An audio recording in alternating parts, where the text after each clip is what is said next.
Praise the lord. ప్రభు అయిన యేసుక్రీస్తు నామములో మీకు శుభములు. ఈ దినం కొరకైన దేవుని వాగ్దానము, భయపడకము, నేను నీ దేవుడినై ఉన్నాను. యెషయా గ్రంథం 41వ అధ్యాయం 10వ వచనం. నీవు సేవించుచున్న నీ దేవుడు ఎవరో నీకు తెలుసా? ఈయన సర్వాధికారి అయిన దేవుడై ఉండి నిరంతరము స్తోత్రార్హుడు. సమస్త సృష్టిని తన మాట చేత సృష్టించి సమస్తమును నిర్వహించుచున్నవాడు. ఈయనే సర్వలోక మానవాళి యొక్క రక్షణ కొరకు తన ప్రాణమర్పించినవాడు. తమ వెంట ఉన్న ఈయన ఎవరో తెలియలేదు కనుకనే నాడు శిష్యులు గాలి తుఫాను అలలకు భయపడిపోయిరి.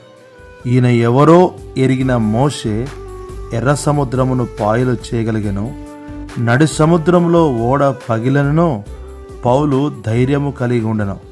ఈయన ఎవరో ఎరిగిన షద్రకు, మెషకు, అబేద్నెగోలు అగ్ని గుండములోనికి వెళ్ళగలిగితే దానియేలు సింహపు బోనులోనికి వెళ్ళెను.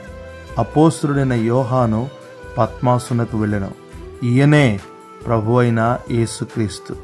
ఈయనను ఎవరు దేవునిగా రక్షకునిగా అంగీకరించగలుగుదురో వారు జీవితంలో ఎదురయ్యే ప్రతి పరిస్థితుల్లో వెనుదిరగక ముందుకు సాగిపోయిదరు. రక్షించబడిన ప్రియ విశ్వాసి, నీ ప్రభువు ఇంకనూ సింహాసనాసీనుడుగా ఉన్నాడు. స్టెఫెను ఆయనను చూచినట్లు నీవున్న పరిస్థితులలో ఆయన వైపు చూడు.